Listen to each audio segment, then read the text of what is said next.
ein blondes Kind.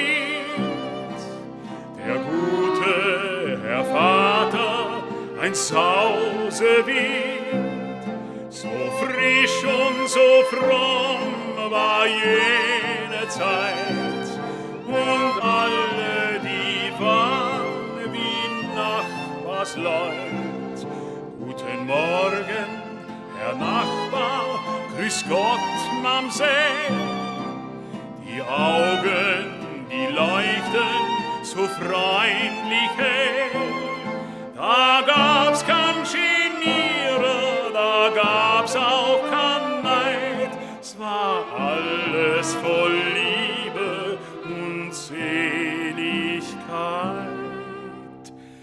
Das ist meine Wien in den dunklen Vorstadtgässchen. Dort schlummert Wien in traumvergessener Zeit. Dort sind die letzten stillen Liebesplätzchen, ein Stückerl Welt, ein Winkel Traulichkeit.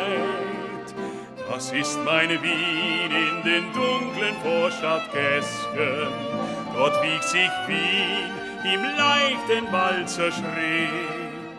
Wer dort von süßen, heißen Lippen küsst und trinkt, nimmt sich ein Schwipsel zur Erinnerung mit.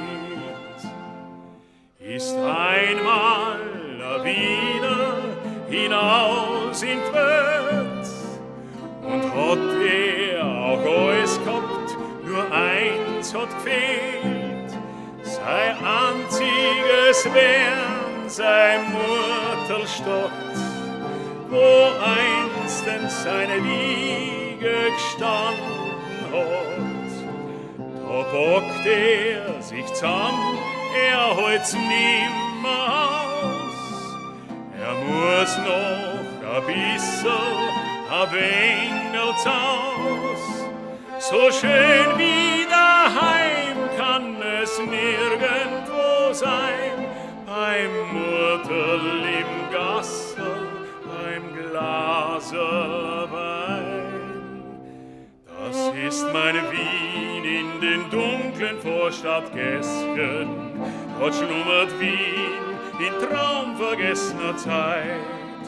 Dort sind die letzten stillen Liebesplätzchen, ein Stückerl Welt, ein Winkel Traulichkeit. Das ist meine Wien in den dunklen Vorstadtgässchen. Dort wiegt sich Wien im leichten Walzerschritt. Wer dort von süßen, heißen Lippen küsst und trinkt, nimmt sich ein Schwipsel zur